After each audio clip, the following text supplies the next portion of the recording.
Well, hey YouTube, so today guys, we are back here with another review, and today we have a review here. This is Nexium, guys. This is a protein pump inhibitor.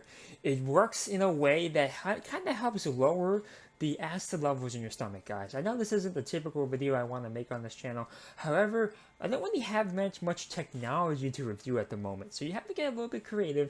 Nexium is something I've been taking for many years now, and I just want to share my anecdotal, my empirical opinions on the product. This is not a professional opinion. This is not a medical opinion. This is purely anecdotal and empirical. And what those two terms means, it basically means not only is my information based on how I feel and not actual pure logic, right? That's empirical. But it also means anecdotal, which means I haven't conferred with other people, other doctors, etc. It's just really my own opinion and my own experience with the product here. So in a way, that could be a good thing because that means I haven't used the internet too much to process my opinion. Obviously, I did some research on the product itself, the pure facts on what it is and that stuff. But let's be honest, guys, a lot of people in America, in particular, have GERD problems. GERD is gastrointestinal reflux disease. That's called GERD. And that just has to do with how the stomach produces stomach acid. And sometimes if the stomach produces too much stomach acid, it can kind of get into your throat. It can get into your lungs, actually. It can get up here to your throat, your esophagus, your trachea, your sphincter, all these different things. Stomach acid is very, very acidic, typically. It typically is. So, especially when there's excessive stomach acid and the pH level of your stomach as a whole gets closer to 0, which is more acidic compared to above 4, which is when it becomes more basic, right? It can become a problem, guys. And that's how GERD is. Typically, people who eat a lot of food quickly, eat a lot of spicy food, have poor diets, have some type of anemic condition, stuff like that. Obviously, genetics as well takes a big chunk of the people who have that problem, you know. So as a result, it causes damage. It causes damage, and there's a variety of different effects of that. Sometimes difficulty swallowing. Sometimes you may get something called sphagia, is when food doesn't go down, it kind of just hangs out around the sphincter muscle. Sometimes you have pain, lower abdominal pain. Sometimes you feel like your chest is heavy, it's thick. Sometimes there's a lot of this. To be honest with you guys, there's a lot of different things it could cause. There's a lot of things that acid problems can cause. And the thing is, guys, over time, if you choose not to treat it, if you choose to ignore it, it can get worse. It can get worse. It can lead to stomach cancer, throat cancer. It can lead to stomach ulcers. It can lead to, man, it can lead to a lot of stuff. Guys, let me just tell you that now. Also, let me speak on a more mild level, something you may have experienced before. It causes bloating, it causes burping, it causes extra gas, stuff like that. If you're somebody who has that problem, you could technically go into a pharmacy if you're in the United States, buy Nexium, take it, and you know what? It probably would help you in some way. However, typically you should see a doctor. Let me make that clear. You should see a doctor first. Get the appropriate testing done. Usually they're going to do an endoscopy on you. That's typically how it works. I know it's kind of invasive. I know it requires anesthesia. And they stick a tube all the way down you. They even take a small biopsy of your throat area. And sometimes in your stomach as well, depending on where the issue is.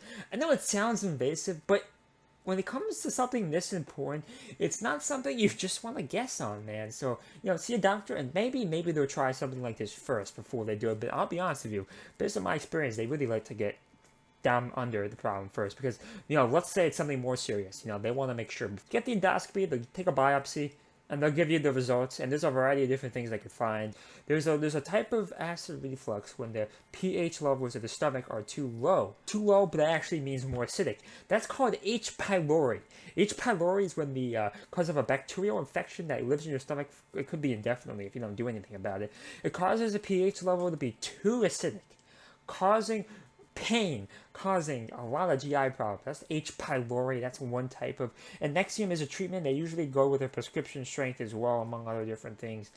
Sometimes you take probiotics as well. I take probiotics. I don't think I have H. pylori, but it's one way. And sometimes, guys, your body is just overly sensitive to food and stuff like that. You produce too much acid, and it starts spilling over into everything else. And that's when you're going to see more of the difficulty swallowing compared to the pain of H. pylori, And, I'm not somebody who ever took medicine in college, but it's something that I've always been interested in all my life. It's just, I love medicine personally on a personal level. Never considered doing it as a career. I just didn't want to, but it's something I do take passion in. I'll be honest with you, I've spent thousands of hours researching this type of issue, and it's something I deal with. So just keep that in mind, but I'm no official credentials or anything like that. But this is something I do research. I am a hypochondriac, to be fair. So yeah. So let's say it's not H. pylori. Let's say it's the other one. Nexium would probably be a better use for that, because that will help lower the acid levels in your stomach. And let's compare it to your competitor, like Omperazole. Omperazole, or Prilosec, is the official name, brand name, not the non-generic name. That's something I've also tried in the past. The difference is between the both protein pump inhibitors. This is called Esomeprazole Magnesium, right? While Omeprazole is a little bit different. It's called Omeprazole, actually the generic name. So it's a slightly different product. It's both PPIs. However, the Omeprazole acts quicker but doesn't last as long, while Nexium acts slower but acts much longer. So Nexium is a much longer lasting product. I take this maybe once a week or so. I used to take Omeprazole almost every day. So pretty good. That's pretty good. I gotta be honest with you, I'm happy. I'm happy with Nexium so far. I've been using this since college, since the beginning of college. I've been using this for about 4 to 5 years at this point. So yeah, it lasts longer. There seems to be less side effects with Nexium. Once again, that is purely anecdotal, empirical. That point right there, I know people who have the opposite. In my experience, though, seems to have less side effects. It lasts a lot longer. I don't need to use it every day. Make sure you guys fast after taking it.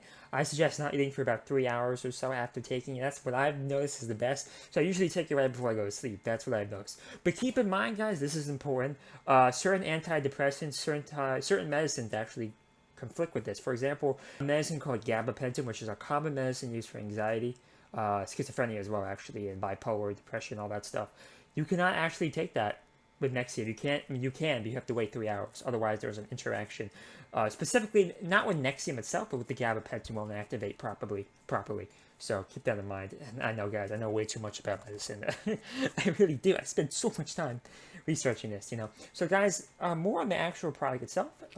It's advertised as the purple pill. The purple pill here. I actually took one today, so I'm not gonna take another one. You're not supposed to. Supposed to be one every 12 hours at the maximum. But when they say the little purple pill, they mean it's literally a small purple pill.